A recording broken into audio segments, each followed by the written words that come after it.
Hello hi ನಮಸ್ಕಾರ. ನಮ್ಮನೆ YouTube ಚಾನಲ್ಗೆ ನಿಮ್ಗೆಲ್ಲರಿಗೂ ಪ್ರೀತಿಪೂರ್ವಕ ಸ್ವಾಗತ. ನಾನು ನಿಮ್ಮ ಲಕ್ಷ್ಮೀಕಾಂತ್ ಬೇಕಲೇಸ್. ಇವತ್ತಿನ ದಿವಸ ನಾನು ನಮ್ಮನೇಲಿರ್ತಕ್ಕಂಥ ಮಿಲ್ಕ್ ಫ್ರೂಟ್ ಅಥವಾ ಜಮೈಕನ್ ಸ್ಟಾರ್ ಆ್ಯಪಲ್ ಅಂತ ಕರೀತಾರೆ, ಅಥವಾ ಜಮೈಕನ್ ಸ್ಟಾರ್ ಫ್ರೂಟ್ ಅಂತ ಕರೀತಾರೆ. ಈ ಗಿಡವನ್ನೊಮ್ಮೆ ನೀವು ಅಬ್ಸರ್ವ್ ಮಾಡಿ. ಗಿಡದ ಎಲೆ ತಾಮ್ರವರ್ಣ, ಈ ಬದಿಯಲ್ಲಿ ಹಸಿರು ಬಣ್ಣ. ನಾನು ಯಾಕೆ ಇವತ್ತು ಈ ವಿಡಿಯೋ ಮಾಡ್ತಾ ಇದ್ದೇನೆ ಅಂತೇಳಿದರೆ, ಎರಡೂವರೆ ವರ್ಷ ಆಯಿತು ಈ ಗಿಡ ನೆಟ್ಟು. ನಾನು ನೆಟ್ಟಿರ್ತಕ್ಕಂಥ ಗಿಡ ಮಾತ್ರ ಕಸಿ ಮಾಡಿರ್ತಕ್ಕಂಥ ಗಿಡ. ಹಾಗಾಗಿ ಇಷ್ಟು ಬೇಗ ಇದರಲ್ಲಿ ಹೂವಾಗಿದೆ. ಹಾಗೆ ಆ ಹೂವನ್ನು ನಿಮ್ಮ ಮುಂದೆ ಪರಿಚಯ ಮಾಡಲಿಕ್ಕೋಸ್ಕರ ತಂದಿದೆ. ನೋಡಿ, ಈ ಗಿಡದ ಹೂವು ಸ್ಟಾರ್ಟಿಂಗ್ ತುಂಬ ಚಿಕ್ಕ ಇರ್ತದೆ, ಇದಾದಮೇಲೆ ಈ ಸ್ಟೇಜಿಗೆ ಬರ್ತದೆ, ಅದಾದಮೇಲೆ ನೆಕ್ಸ್ಟ್ ಅರಳ್ತದೆ. ನೋಡಿ, ಇಲ್ಲಿ ಅರಳಿದ ಒಂದು ಹೂವು ನಿಮ್ಮ ಕಣ್ಣ ಮುಂದೆ ಈಗ ಕಾಣ್ಬೋದು ಕ್ಯಾಮ್ರಾದಲ್ಲಿ. ಭಾಳ ಚಿಕ್ಕದಾಗಿರ್ತಕ್ಕಂಥ ಹೂವು. ಈ ಜಮೈಕನ್ ಸ್ಟಾರ್ ಫ್ರೂಟ್ ಅಥವಾ ಮಿಲ್ಕ್ ಫ್ರೂಟಿನ ಸ್ವಲ್ಪ ವಿಶೇಷವಾಗಿ ತಿಳ್ಕೊಳ್ಳೋಣ. ಇದು ನಮ್ಮ ದೇಶದ ಫ್ರೂಟ್ ಅಲ್ಲ, ನಮ್ಮ ಭಾರತದಲ್ಲ. ಇದು ಮಧ್ಯ ಅಮೇರಿಕಾ ಆ ಕಡೆ ಭಾಗದಲ್ಲಿ ಇರ್ತಕ್ಕಂಥ ಒಂದು ಫ್ರೂಟ್. ಇದು ಈ ಗಿಡದ ವಿಶೇಷ ಅಂತೇಳಿದರೆ ತಾಮ್ರವರ್ಣ ಇದೆ, ಇಲ್ಲಿ ಹಸಿರು ಬಣ್ಣ ಇದೆ ಅಂತ ನಾನು ಹೇಳಿದ್ದೇನೆ. ಇದನ್ನೆಲ್ಲ ನಿಮ್ಮ ಲಾನಲ್ಲಿ, ನಾನು ನಮ್ಮ ಮನೆಯ ಹಿಂಬದಿ ನೆಟ್ಟಿದ್ದೇನೆ. ಮನೆ ಎದುರುಗಡೆ ನೆಟ್ಟರೆ ಈಗ ಒಂದು ಫಂಕ್ಷನ್ ಟೈಮಲ್ಲಿ ಲೈಟಿಂಗ್ಸ್ ಹಾಕಿ ತುಂಬ ಚೆಂದ ಕಾಣ್ತದೆ. ಡಬಲ್ ಕಲರ್ ಇರುವ ಕಾರಣ ನೋಡಿ, ಈ ಗಿಡ ನೋಡಬೇಕಿದ್ರೆ ಭಾಳ ಚೆಂದ ಕಾಣ್ತದೆ. ಇದು ಎಲೆ ಬಾಡಿದ್ದಲ್ಲ, ಇಷ್ಟು ಚೆಂದ ಅಂತೇಳಿ ಫಸ್ಟಿಗೆ ಹೋಗುವಾಗ ಬಾಡಿದ ಎಲೆ ಕಾಣ್ತದೆ ನೋಡಿ. ಅದೇ ತಾಮ್ರವರ್ಣ ಇದೆ, ತುಂಬ ಚೆಂದ ಇದೆ ಅಡಿಭಾಗದಲ್ಲಿ. ಇದು ಅದರ ಒಂದು ವಿಶೇಷ. ಇದಕ್ಕೆ ಮಿಲ್ಕ್ ಫ್ರೂಟ್ ಅಂತ ಯಾಕೆ ಹೆಸರು ಬಂತು ಅಂದರೆ, ಆ ಫ್ರೂಟು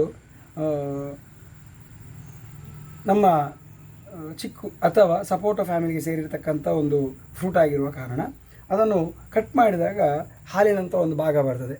ಹಾಗಾಗಿ ಅದನ್ನು ಮಿಲ್ಕ್ ಫ್ರೂಟ್ ಅಂತ ಕರೀತಾರೆ. ಇದನ್ನು ಐಸ್ ಕ್ರೀಮ್ ಥರ ತಿನ್ನಲಿಕ್ಕೆ ಹಾಕೋದು. ಹೇಗೆ ಅಂತೇಳಿದರೆ, ಈ ಫ್ರೂಟನ್ನು ನಾವು ಫ್ರಿಜ್ಜಲ್ಲಿಟ್ಟರು ಅದನ್ನು ಚೆಂದ ಐಸ್ ಕ್ರೀಮ್ ಥರ ತಿನ್ನಲಿಕ್ಕೆ ಆಗ್ತಕ್ಕಂಥ ಅತ್ಯಂತ ರುಚಿಯಾಗಿರ್ತಕ್ಕಂಥ ಒಂದು ಫ್ರೂಟು ಜಮೈಕನ್ ಸ್ಟಾರ್ ಫ್ರೂಟ್ ಅಥವಾ ಮಿಲ್ಕ್ ಫ್ರೂಟು. ಹಾಗಾಗಿ ಈ ಕಸಿ ಮಾಡಿರ್ತಕ್ಕಂಥ ಭಾಗ ನೋಡಿರ್ಬೋದು. ಈಗಾಗಲೇ ನಾನು ನಿಮಗೆ ತಿಳಿಸಿದ್ದೇನೆ, ಕಸಿ ಮಾಡಿದ ಭಾಗ ಇದು. ಅದು ಯಾವಾಗಲೂ ಮೇಲ್ಭಾಗದಲ್ಲಿರಬೇಕು.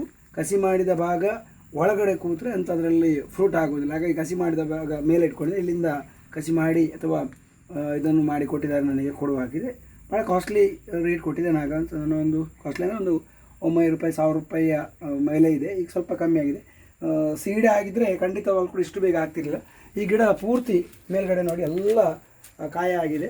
ಹಾಗಾಗಿ ಹೂವಾಗಿದೆ, ಇನ್ನು ಕಾಯಿಯ ಹಂತಕ್ಕೆ ಬರಬೇಕಷ್ಟೇ. ಹೂ ಇನ್ನೂ ಸರಿಯಾಗಿ ಕಾಣಿಸ್ತಾ ಇಲ್ಲ, ಚಿಕ್ಕದಾಗಿದೆ ಅಷ್ಟೇ.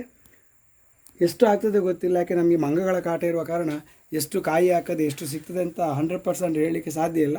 ಅಂತೂ 1, 2, 3 ಹೀಗೆ ಸಿಗ್ಬೋದು, ನಮಗೆ ತಿನ್ನಲಿಕ್ಕೆ ಸಿಗ್ಬೋದು ಅಂತ ಆಶಾಭಾವನೆಯೊಂದಿಗೆ ಈ ಒಂದು ಗಿಡ ನಿಮ್ಮ ಮನೆಯಲ್ಲಿ ಏನಾದರೂ ಸ್ವಲ್ಪ ಜಾಗ ಇದ್ದರೆ, ಸ್ವಲ್ಪ ದೊಡ್ಡ ಮರ ಆಗ್ತದೆ ಮಾತ್ರ ಇದು. ನೀವು ಬೇಕಾದರೆ ಗೂಗಲಲ್ಲಿ ಸರ್ಚ್ ಮಾಡಿ ನೋಡ್ಬೋದು ಈ ಮರದ ಶೇಪು. ಮತ್ತು ಇನ್ನೊಂದು ವಿಶೇಷ ಶೇಪ್ ಕೊಡ್ಬೋದು.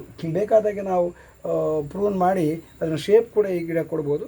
ಚಂದದ ಒಂದು ಗಿಡ ನಮ್ಮ ಮನೆಯ ಗಾರ್ಡನ್ನಲ್ಲಿ ಅಥವಾ ನಮ್ಮ ಮನೆಯ ಮುಂದೆ ನೆಡಲಿಕ್ಕೆ ಇದೊಂದು ಸಜೆಸ್ಟ್ ಮಾಡ್ತಕ್ಕಂಥ ಒಳ್ಳೆಯ ಗಿಡ ಅಂಥೇಳಿ ನಿಮಗೆ ಈ ವಿಡಿಯೋವನ್ನು ಮಾಡಿ ಹಾಕಲಿಕ್ಕೆ ಇಷ್ಟಪಟ್ಟಿದ್ದೇನೆ. ಹಾಗಾಗಿ ಹಾಕಿದ್ದೇನೆ. ಹಾಗಾಗಿ ಇಲ್ಲಿವರೆಗೆ ಈ ವಿಡಿಯೋ ನೋಡಿದಂಥ ನಿಮಗೆಲ್ಲರಿಗೂ ಕೂಡ ತುಂಬ ಹೃದಯದ ಧನ್ಯವಾದಗಳು.